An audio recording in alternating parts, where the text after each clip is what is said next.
बिस्मिल्लाहिर्रहमानिर्रहीम अस्सलाम वालेकुम students, welcome back to we study verse. So students, आज हम MGT 301 का लेक्चर नंबर 1 अंडरस्टैंडिंग मार्केटिंग का पार्ट 3 कंटिन्यू करेंगे। सो पिछले लेक्चर्स में हमने मार्केटिंग ऑफरिंग, मार्केटिंग मिक्स के 4 P's एंड 4 C's और डिफरेंट डिमांड सिचुएशंस को डिस्कस किया था।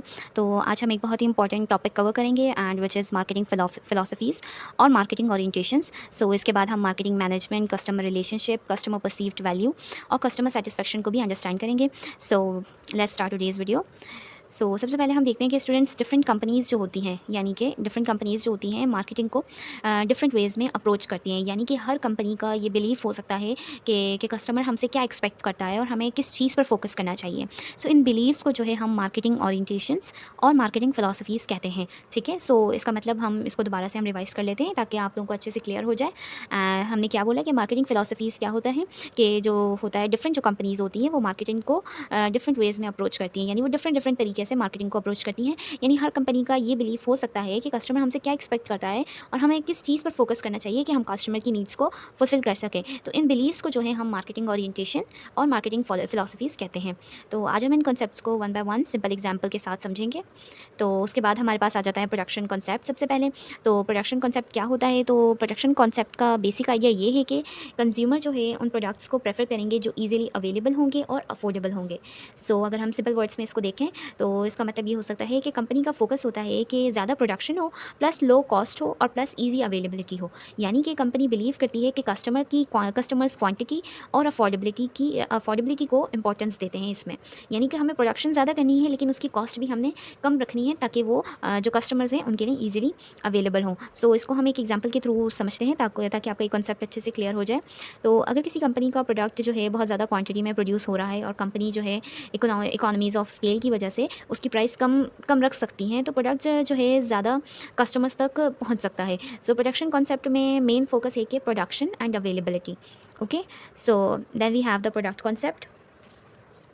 प्रोडक्ट कॉन्सेप्ट जो है, इस कॉन्सेप्ट के अकॉर्डिंग जो होता है कंज्यूमर्स जो है उन प्रोडक्ट को चूज़ करेंगे जो मैक्सिमम क्वालिटी परफॉर्मेंस और फीचर्स ऑफर करते हैं। यानी कि कंपनी का फोकस इसमें ये होता है कि हमने better quality plus better performance plus more features provide करने हैं। यानी इसमें कंपनी का गोल ये होता है कि हमने अच्छी से अच्छी क्वालिटी कस्टमर्स को देनी है, उसकी परफॉर्मेंस अच्छी होनी चाहिए, बेहतर होनी चाहिए और उसमें हमने मजीद फीचर्स ऐड करने हैं जो कस्टमर के लिए बहुत ज़्यादा प्रॉफिटेबल हों। इसको भी हम एक एग्जाम्पल के थ्रू समझते हैं कि अगर फॉर एग्जाम्पल एक स्मार्टफोन जो है, कंपनी ये बिलीव करती है कि कस्टमर्स जो हैं बेस्ट कैमरा, बेस्ट प्रोसेसर और मैक्सिमम फीचर्स वाला जो है फ़ोन चूज़ करेंगे, तो कंपनी प्रोडक्ट के फीचर्स और क्वालिटी इंप्रूव करने पर फोकस करेगी। लेकिन यहाँ पर एक प्रॉब्लम भी ये हो सकती है कि कंपनी इतना ज़्यादा प्रोडक्ट के फीचर्स और इंप्रूवमेंट पर फोकस कर सकती है कि वो एक्चुअल कस्टमर नीड को इग्नोर कर दे। इसे हम मार्केटिंग मायोपिया से रिलेट किया जाता है, यानी इसे हम मार्केटिंग मायोपिया कहेंगे। ठीक है, इसका मतलब हम एक दफ़ा रिवाइज़ कर लेते हैं इसको ताकि कॉन्सेप्ट अच्छे से क्लियर हो जाए। तो इसमें क्या होता है कि जो कंपनीज़ होती हैं वो ये फोकस करती हैं हम अच्छी से अच्छी क्वालिटी और ज़्यादा से ज़्यादा फीचर्स हम कस्टमर को प्रोवाइड करें जो कस्टमर को नीड है। लेकिन यहाँ पर एक प्रॉब्लम हो सकती है कि कंपनी उसमें इतने ज़्यादा फीचर्स ऐड कर दे, इतने ज़्यादा इंप्रूवमेंट प्रोडक्ट में कर दें कि वो जो एक्चुअल कस्टमर की नीड है उसी को इग्नोर कर दें। This is called the marketing myopia. हम इसको आगे फर्दर डिस्कस करेंगे डिटेल में। This is the short concept of marketing myopia. अब हम इस कॉन्सेप्ट को जो है एक इंटरेस्टिंग एग्जाम्पल के साथ समझते हैं ताकि आपको समझना बहुत ज़्यादा आसान हो जाए। हैंडआउट्स में जो है माउस ट्रैप फिनोमेना डिस्कस किया गया है हैंडआउट्स में। तो सपोज़ एक टाइम पर जो है अमेरिका में जो है लोग माइस से यानी गेट राइट करना चाहते थे, तो कंपनीज़ ने ये अज्यूम कर लिया कि कस्टमर को माउस ट्रैप्स चाहिए। कंपनीज़ ने बेटर और बेटर माउस ट्रैप्स बनाना स्टार्ट कर दिए, लेकिन एक्चुअल कस्टमर नीड क्या थी? कस्टमर को माउस ट्रैप नहीं चाहिए था, कस्टमर को एक्चुअली माउस से गेट राइट करना चाहता था, यानी कि वो उन चीज़ों से जान छुड़ाना चाहता था। उसे पकड़ने का ट्रैप नहीं चाहिए था, उन्हें पकड़ने का ट्रैप नहीं चाहिए था, बल्कि वो उस चीज़ से जान छुड़ाना चाहता था। तो ये दोनों बातें जो हैं डिफरेंट हैं। लेकिन मे बी कस्टमर जो है माउस को रिमूव करने के लिए स्प्रे यूज़ करना चाहे या स्टिकिंग गम यूज़ करना चाहे या कोई और सॉल्यूशन। अगर कंपनीज़ जो हैं अगर सिर्फ प्रोडक्ट पर फोकस करें और कस्टमर की एक्चुअल नीड को ही इग्नोर कर दें, तो ये मार्केटिंग मायोपिया की एग्जाम्पल बन जाती है। तो सिंपल वर्ड्स में अगर हम इसको समझें तो हम ये कह सकते हैं कि don't focus only on the product, focus on the customers actual need. यानी कि हमें सिर्फ प्रोडक्ट को इम्प्रूव करने, उसको बेहतर से बेहतर बनाने में सिर्फ फोकस नहीं करना चाहिए, बल्कि हमें ये आइडेंटिफाई करना चाहिए कि कस्टमर की एक्चुअल नीड क्या है और हमें उस पर वर्क करना चाहिए। जब हम उस पर वर्क नहीं करते तो वहीं पर हमारे पास मार्केटिंग मायोपिया क्रिएट हो जाता है। आई होप ये आपको कॉन्सेप्ट क्लियर हो गया होगा मार्केटिंग मायोपिया का। अब हम बढ़ते हैं अपने नेक्स्ट कॉन्सेप्ट की तरफ and which is selling concept. Selling concept का बिलीव है कि कस्टमर्स जो होते हैं कंपनी के प्रोडक्ट को ऑटोमेटिकली नहीं खरीदेंगे। जाएंगे, ठीक है। सो इसलिए कंपनी को क्या करनी पड़ती है, हैवी सेलिंग और प्रमोशनल एफर्ट्स जो हैं करने पड़ेंगे। सो यानी कंपनी का इसमें फोकस ये होता है सेल द प्रोडक्ट, ठीक है। सो इसमें एडवर्टाइजमेंट, प्रमोशंस और सेल्स एफर्ट्स बहुत ज़्यादा इंपॉर्टेंट होती हैं। तो सेलिंग कॉन्सेप्ट में हमारे पास यही है कि कस्टमर का जो इसका बिलीफ होता है कि कंपनी का, कि कस्टमर्स का, कि कंपनी के प्रोडक्ट्स जो हैं ऑटोमेटिकली जो है नहीं खरीदे जाएंगे, इसीलिए वो हैवी सेलिंग और प्रमोशनल एफर्ट्स पे ज़्यादा जोर देते हैं। और इसमें कंपनी का फोकस ये होता है कि सेल द प्रोडक्ट। सो हम इसको एक एग्जांपल के थ्रू समझते हैं। सो अगर आप टेलीविज़न पर किसी प्रोडक्ट के एडवर्टाइजमेंट जो है रिपीटेडली देखते हैं, यानी कि बार बार वही एडवर्टाइजमेंट आप टीवी पर देख रहे हैं, तो कंपनी जो है डिफरेंट प्रमोशनल टेक्निक्स यूज़ करती हैं ताकि कस्टमर प्रोडक्ट को परचेज़ करे। लेकिन यहाँ पर एक इंपॉर्टेंट पॉइंट है, अगर कंपनी सिर्फ हैवी एडवर्टाइजिंग से कस्टमर को एक बार प्रोडक्ट सेल कर भी दे, लेकिन प्रोडक्ट एक्चुअली गुड नहीं है, तो कस्टमर शायद दोबारा वो प्रोडक्ट को परचेज़ नहीं करेगा। सो सेलिंग कॉन्सेप्ट में यही होता है कि selling can help make the first sale, but customer satisfaction is important for repeat purchases. यानी कि सेलिंग कॉन्सेप्ट में हम सिर्फ एडवर्टाइजमेंट पर फोकस करते हैं और प्रोडक्ट पर हम इतना ज़्यादा फोकस नहीं करते। हमारा फोकस बस ये होता है हमें प्रोडक्ट बेचना है, लेकिन हम ये नहीं देखते कि वो प्रोडक्ट सच में उस तरह वर्क करेगा, कस्टमर की नीड्स को सेटिस्फाई करेगा। सो जब हम इस चीज़ पर फोकस करते हैं सेल द प्रोडक्ट, तो हम क्या करते हैं, कस्टमर जो होता है वो सिर्फ एक ही दफ़ा आपके प्रोडक्ट परचेज़ करेगा, यानी वो हैवी एडवर्टाइजमेंट के थ्रू जो है वो एक ही दफ़ा आपके प्रोडक्ट्स को परचेज़ करेगा, लेकिन वो एक्चुअल में गुड नहीं होगा। सो कस्टमर आपके पास दोबारा परचेज़ करने के लिए नहीं आएगा। सो सेलिंग हमें इसमें तो मदद कर सकती है कि हम पहली सेल करवा दें, बट कस्टमर सेटिस्फैक्शन जो है बहुत ज़्यादा इंपॉर्टेंट होती है। तो कंपनी जो होती हैं इस पे फोकस तो करती हैं कि वो अपनी फ़र्स्ट सेल बना लें, लेकिन कस्टमर सेटिस्फैक्शन भी बहुत ज़्यादा ज़रूरी होती है जब हमें रिपीटेडली परचेजेस करानी होती हैं। सो ये था हमारा सेलिंग कॉन्सेप्ट। सो अब हम बढ़ते हैं अपने नेक्स्ट कॉन्सेप्ट की तरफ, and which is marketing concept. So ये भी बहुत एक इंपॉर्टेंट कॉन्सेप्ट है, तो हम इसको डिस्कस करते हैं। सो मार्केटिंग कॉन्सेप्ट का जो है फोकस होता है प्रोडक्ट से ज़्यादा कस्टमर और टारगेट मार्केट पर होता है। ओके, सो इस कॉन्सेप्ट के अकॉर्डिंग जो होता है, कंपनी को पहले ये अंडरस्टैंड करना चाहिए कि टारगेट कस्टमर्स की नीड और प्रेफरेंसेस क्या हैं, और फिर उन नीड्स को कंपेटिटर से बेटर वे में सेटिस्फाई करना चाहिए। ओके, सो हम एक दफ़ा हम इसको रिवाइज कर लेते हैं कि इस कॉन्सेप्ट में जो है कंपनी का ज़्यादा फोकस किस चीज़ पर होता है, कि कस्टमर पर और टारगेट मार्केट पर होता है। तो इसमें हमें जो है कंपनीज़ को इस चीज़ पर फोकस करना चाहिए कि टारगेट कस्टमर्स की नीड क्या है, उनकी प्रेफरेंसेस क्या हैं, और फिर उन नीड्स को जो आपके कंपेटिटर्स हैं, यानी कि जो आपके मुकाबले में जो वो सेम प्रोडक्ट जो है प्रोड्यूस कर रहे हैं, उनसे बेटर वे में हम उसको प्रोड्यूस करके और फिर कस्टमर की नीड को सेटिस्फाई करना चाहिए। हम इसकी एग्जाम्पल एक इसकी एग्जांपल हम देखते हैं ताकि इसका जो है कॉन्सेप्ट क्लियर हो सके। सपोज़ आप एक क्लोथिंग ब्रांड स्टार्ट करना चाहती हैं, या आप कोई भी क्लोथिंग ब्रांड स्टार्ट करना चाहते हैं, तो आप डायरेक्टली जो है कपड़े बनाना स्टार्ट नहीं करेंगे।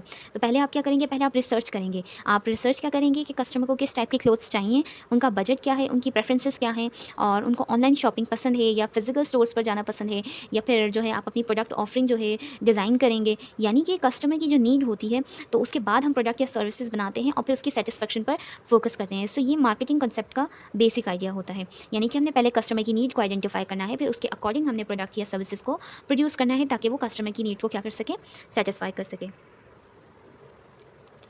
सो स्टूडेंट्स, इन दोनों को हमने कंफ्यूज नहीं करना, सेलिंग और मार्केट कॉन्सेप्ट को। सो हम इसको एक दफ़ा डिफरेंस हम इसका देख लेते हैं ताकि हमारा ये जो है कॉन्सेप्ट अच्छे से क्लियर हो सके।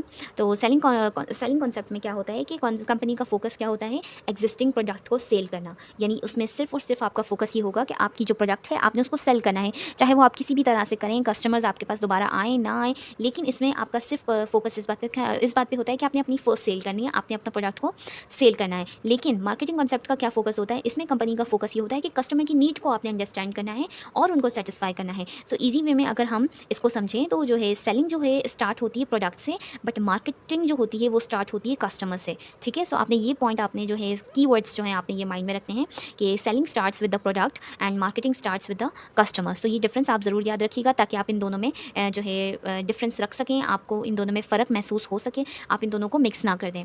Okay, so then we move on to the next concept, and which is societal marketing concept. So अब हम देखते हैं सोसाइटल मार्केटिंग कॉन्सेप्ट को।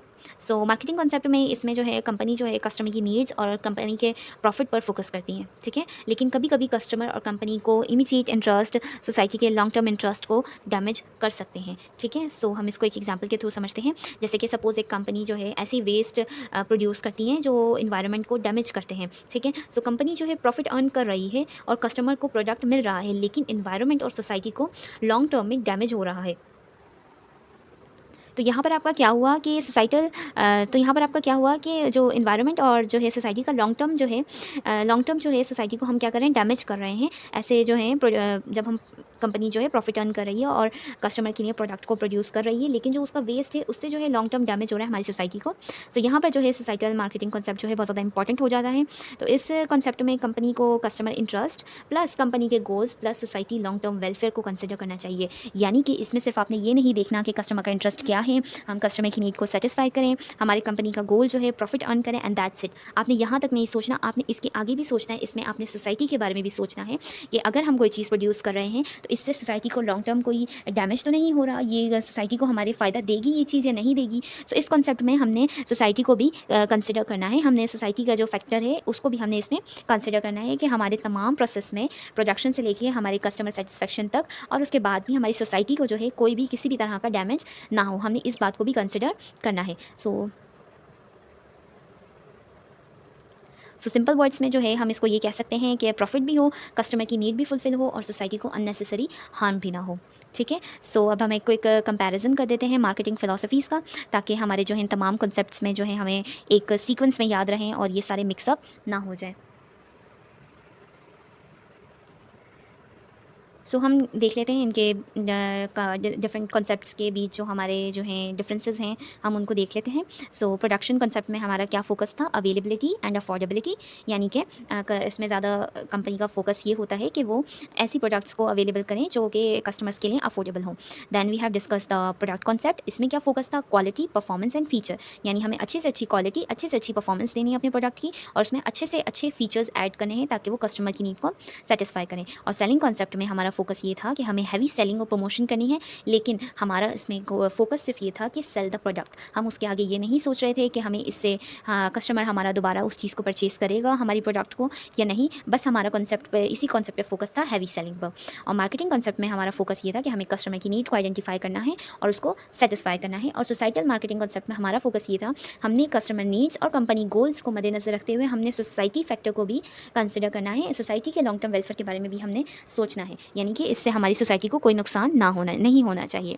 सो ये 5 कॉन्सेप्ट्स थे, हमारी एग्जाम प्रिपरेशन के लिए बहुत ज़्यादा इंपॉर्टेंट है। So you have to remember all of these concepts and I hope ये आपको क्लियर हो गए होंगे कॉन्सेप्ट अच्छे से, क्योंकि हमने डिटेल में एक्सप्लेनेशन के साथ इसको समझा है। सो अब हम आते हैं अपने नेक्स्ट कॉन्सेप्ट पर, and which is marketing management. Okay, so we have the concept marketing management. तो फिलिप कॉटलर के अकॉर्डिंग जो है मार्केटिंग मैनेजमेंट जो है is the art of selecting target markets and constructing a profitable relationship with them. जैसे कि हमने जो है फर्स्ट लेक्चर के पार्ट में भी हमने डिस्कस किया था कि फिलिप कॉटलर के अकॉर्डिंग यही था उनका पर्सपेक्टिव कि मार्केटिंग एक ऐसा जो है क्या कहते हैं प्रोसेस होता है जिसमें हम जो होते हैं वैल्यूज़ क्रिएट करते हैं कस्टमर्स के लिए और क्या करते हैं उनके साथ रिलेशनशिप स्ट्रॉन्ग बिल्ड करते हैं और इन रिटर्न हम उनसे कोई ना कोई वैल्यू ले रहे होते हैं। तो इसमें भी मार्केटिंग मैनेजमेंट में इसी तरह का कॉन्सेप्ट जो है फिलिप कॉटलर ने बताया है कि हम इसमें क्या करते हैं कि मार्केटिंग मैनेजमेंट में एक टारगेट मार्केट को सिलेक्ट करते हैं और फिर जो है हम एक प्रॉफिटेबल रिलेशनशिप उनके साथ बिल्ड करते हैं। सो अब हम इस डेफिनेशन को सिंपल करते हैं और अच्छे से समझते हैं। सो मार्केटिंग मैनेजमेंट का मतलब ये है कि कंपनी को डिसाइड करना होता है कि हमारे कस्टमर्स कौन हैं, यानी कि हमारी टारगेट मार्केट क्या है, यानी जिन्हें हमें टारगेट करना है, और फिर कंपनी को उन कस्टमर्स के साथ प्रॉफिटेबल रिलेशनशिप बिल्ड करना होता है। Okay, so let's discuss example here. So for example, अगर एक कंपनी स्पेसिफिकली यूनिवर्सिटी स्टूडेंट को टारगेट कर रही है तो यूनिवर्सिटी स्टूडेंट्स उस कंपनी के टारगेट मार्केट हो सकते हैं और कंपनी को उनकी नीड्स समझनी होगी और उनके लिए सूटेबल वैल्यू क्रिएट करनी होगी और उनके साथ एक स्ट्रॉन्ग रिलेशनशिप बिल्ड करना होगा। ओके, सो आई होप आपका ये कॉन्सेप्ट क्लियर हो गया होगा। Then we have customer relationship management. अब ये कॉन्सेप्ट क्या होता है, तो कस्टमर रिलेशनशिप मैनेजमेंट का मतलब है कि कस्टमर के साथ जो है यानी कि कस्टमर इसका मतलब ये होता है कि हमें कस्टमर के साथ रिलेशनशिप को बिल्ड करना है और मेंटेन करना है। ओके, और कंपनी जो है कस्टमर को सिर्फ एक बार प्रोडक्ट सेल करके ख़त्म नहीं करना चाहती, बल्कि कंपनी चाहती है कि कस्टमर जो है प्रोडक्ट से सेटिस्फाइड होकर दोबारा परचेज़ करे और कंपनी के साथ एक लॉन्ग टर्म रिलेशनशिप मेंटेन करे। ओके, सो फॉर एग्जांपल, अगर आप किसी ऑनलाइन स्टोर से प्रोडक्ट ऑर्डर करते हैं और आपको अच्छी क्वालिटी, रीज़नेबल प्राइस और गुड सर्विसेज मिलती हैं, तो चांसेस हैं कि आप फ्यूचर में भी उस स्टोर से परचेज़ करेंगे। So that is called a valuable customer relationship, यानी आप उनके प्रोडक्ट से सेटिस्फाई हुए, आपने जो भी उनकी प्रोडक्ट थी आपको उनके तमाम फीचर्स जो है प्रोडक्ट के अच्छे लगे, आप उनसे सेटिस्फाई हुए और अब आप उनसे दोबारा परचेज़ करेंगे। तो यहाँ पर आपका एक वैल्यूएबल कस्टमर रिलेशनशिप बिल्ड हो गया उस कंपनी के साथ, जो कंपनी जो प्रोडक्ट सेल करी उसके साथ आपका एक स्ट्रॉन्ग कस्टमर रिलेशनशिप बिल्ड हो गया. So this is called the customer relationship management. So then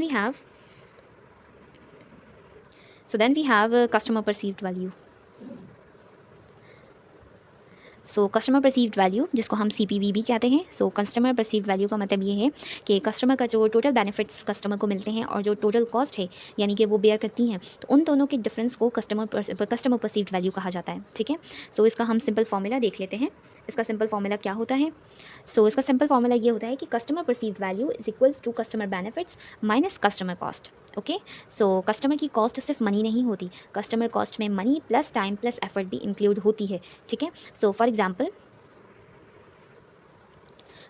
जो है, अगर आप एक प्रोडक्ट परचेज़ करते हैं और आपको प्रोडक्ट से अच्छी क्वालिटी और यूज़फुल फीचर्स मिलते हैं, तो आप अपने जो है मनी पे की, आपने डिलीवरी का वेट किया और एफर्ट भी किया. तो अगर आपको लगता है कि benefit is greater than cost, यानी जितनी आपकी कॉस्ट लगी उससे ज़्यादा आपको बेनिफिट मिला है, तो आप प्रोडक्ट को वैल्यूएबल समझेंगे. ओके. हमारे साथ ऐसा होता है अक्सर जब भी हम कोई परचेज़ करते हैं.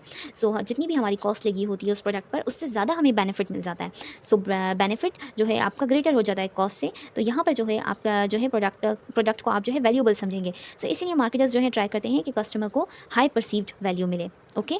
सो then we have customer satisfaction. So customer satisfaction भी एक बहुत इंपॉर्टेंट कॉन्सेप्ट है. सो कस्टमर सेटिस्फेक्शन कब होती है? सो कस्टमर सेटिस्फेक्शन तब होती है जब प्रोडक्ट या सर्विसेज की परफॉर्मेंस जो होती है कस्टमर की एक्सपेक्टेशंस को मीट करती है. Okay. So let's understand this with an example. Suppose आपने एक फ़ोन परचेज़ किया और आप एक्सपेक्ट करते हैं कि फ़ोन बहुत अच्छी परफॉर्मेंस देगा, और अगर फ़ोन बिल्कुल भी आपकी एक्सपेक्टेशन के अकॉर्डिंग परफॉर्म करता है, okay, so you are satisfied. लेकिन अगर परफॉर्मेंस बिल्कुल भी आपकी एक्सपेक्टेशंस के अकॉर्डिंग नहीं होंगी आपके मोबाइल फ़ोन की, सो यू आर डिलाइटेड. यानी कि we can call this performance is equals to expectations. ठीक है. यानी परफॉर्मेंस आपकी तब आप उसकी परफॉर्मेंस तब समझेंगे जब आपकी जो एक्सपेक्टेशंस जो होंगी और आपकी जो है सेटिस्फेक्शन मिलेंगी. ठीक है. सो परफॉर्मेंस जो है कब ग्रेटर देन हो जाएगी? जब आपकी एक्सपेक्टेशन से भी ज़्यादा वो अच्छा परफॉर्म करेगा, तो आप क्या हो जाएंगे? डिलाइट हो जाएंगे. ओके. सो और सेटिस्फाइड कस्टमर्स जो होते हैं कंपनी के लिए वैल्यूएबल होते हैं because they may bring in more customers. ठीक है. यानी कि अगर आपका एक कस्टमर सेटिस्फाई होगा, so there is a very high chance कि वो और भी कस्टमर्स को आपकी शॉप पर या आपके जो है जो भी आपका स्टोर है वहाँ पर लेकर आए. तो जो वैल्यूएबल कस्टमर्स होते हैं they may bring in more customer. Okay. So we have then partner relationship management. So अब हम ये एक और कॉन्सेप्ट है जिसको हम समझ लेते हैं. सो कंपनी जो होती है अकेली कस्टमर को वैल्यू प्रोवाइड नहीं कर सकती. कंपनी के डिफरेंट डिपार्टमेंट्स होते हैं, एक्सटर्नल पार्टनर्स भी इन्वॉल्व हो सकते हैं. पार्टनर रिलेशनशिप मैनेजमेंट का मतलब यही होता है कि डिफरेंट डिपार्टमेंट्स और जो आउटसाइड पार्टनर्स के साथ जो होता है क्लोजली वर्क करना, ताकि कस्टमर्स को ग्रेटर वैल्यू प्रोवाइड की जा सके. Okay. So for example marketing department को जो है प्रोडक्शन, फाइनेंस, सेल्स और जो अदर डिपार्टमेंट्स के साथ कोऑर्डिनेट करना पड़ सकता है. तो सबका कॉमन ऑब्जेक्टिव होना चाहिए, यानी कि कस्टमर के लिए बेटर वैल्यू क्रिएट करना. ओके. सो यही होता है पार्टनर रिलेशनशिप मैनेजमेंट. इसमें हम क्या करते हैं, जितने भी डिपार्टमेंट्स होते हैं, जितने भी पार्टनर्स जो होते हैं उस बिज़नेस में इन्वॉल्व होते हैं, वो सब मिलकर जो है ये कोऑर्डिनेट करते हैं, ये कोशिश करते हैं कि वो, यानी सबका एक कॉमन ऑब्जेक्टिव होता है कि हमें कस्टमर को वैल्यू जो प्रोवाइड करनी है वो बेटर से बेटर करनी है. ओके. सो अब हम एक दफ़ा लेक्चर के इन इंपॉर्टेंट पॉइंट्स को रिवाइज कर लेते हैं. सो प्रोडक्शन कॉन्सेप्ट जो होता है availability and affordability, and product concept होता है quality, performance and features. Okay. And selling concept पे फोकस होता है heavy selling and promotion. And marketing concept का फोकस होता है customer need and satisfaction. And societal marketing concept का focus होता है customer satisfaction while considering societies long term welfare. Okay. Then we have discuss the marketing management. इसमें क्या होता है, टारगेट मार्केट को सिलेक्ट करना और उनके साथ प्रॉफिटेबल रिलेशनशिप बिल्ड करना. Okay. Then we have discussed customer perceived value. इसमें हम क्या करते हैं, बेनिफिट्स में से माइनस कर देते हैं कस्टमर की कॉस्ट को, and that is called the customer perceived value. Okay. Then customer satisfaction, जबकि परफॉर्मेंस जो होती है मीट कर जाती है एक्सपेक्टेशन से, यानी कि कस्टमर ने जो आपसे एक्सपेक्ट किया हो उस पर आपकी जो है परफॉर्मेंस मीट कर जाए, सो वहाँ पर आपकी कस्टमर सेटिस्फेक्शन होती है. Then partner relationship management. इसमें क्या होता है, अपने इंटरनल और एक्सटर्नल पार्टनर के साथ मिलकर जो है वर्क करना, ताकि वो ग्रेटर से ग्रेटर जो है कस्टमर वैल्यू को क्रिएट कर सकें. सो स्टूडेंट्स, आज हमने मार्केटिंग फ़िलासफ़ीज़ को डिटेल में अंडरस्टैंड किया। स्पेशली ये डिफरेंसेस आपने बहुत ज़्यादा याद रखने हैं, प्रोडक्शन का, product concept, selling, marketing, societal marketing, इन तमाम के आपने डिफरेंसेस याद रखने हैं। तमाम कॉन्सेप्ट्स जितने हमने डिस्कस किए हैं, तमाम मैनेजमेंट के कॉन्सेप्ट जो भी हमने रिलेशनशिप मैनेजमेंट पढ़ा, customer relationship, marketing management, customer satisfaction, यानी जितने भी हमने तमाम कॉन्सेप्ट्स ऊपर पढ़े हैं, so they all are very very important. So you have to remember all of these and आपने अच्छे से इसको समझना है। हमने जैसे डिस्कस किया एग्जाम्पल्स के साथ, आई होप आपके तमाम कॉन्सेप्ट्स क्लियर हो गए होंगे। वीडियो बहुत ज़्यादा लंबी हो गई है and still we have the one part remaining. So next part में इंशाल्लाह हम मार्केटिंग के एक और इंपॉर्टेंट एरिया को डिस्कस करेंगे और इंशाल्लाह हम अपनी थीम 1 को उसमें कंप्लीट कर लेंगे। सो जिसमें हम customer life time value, share of customer, customer equity और जो न्यू ट्रेंड्स होते हैं मार्केटिंग में, हम उनको डिस्कस करेंगे। सो वीडियो बहुत ज़्यादा लेंथी हो गई है, बट मेरी पूरी कोशिश यही रहती है कि आपके तमाम कॉन्सेप्ट्स जो हैं आपके एग्जाम्पल्स के साथ अच्छे से क्लियर हो जाएँ, सो जिसकी वजह से वीडियो थोड़ी ज़्यादा लंबी हो जाती है। सो we will try to make it shorter and shorter, but anyways, then last में हमारे पास सिर्फ एक ही इसका पार्ट रहता है। इंशाल्लाह हम लास्ट पार्ट में उस लेक्चर को कंप्लीट कर लेंगे एंड हमारी थीम 1 इंशाल्लाह कंप्लीट हो जाएगी। सो अगर आपको MCT 301 की ये सिंपल एक्सप्लेनेशन हेल्पफुल लग रही है, so please VU study verse को ज़रूर सब्सक्राइब करें और अपने VU फेलोज़ और आपके जितने भी स्टडी ग्रुप्स हैं उनके साथ ज़रूर शेयर करें, ताकि जिस तरह आपकी हेल्प हुई है तो बाकी स्टूडेंट्स की भी हेल्प हो सके। सो thank you so much for watching this video and see you in the next lecture, and till then, Allah Hafiz.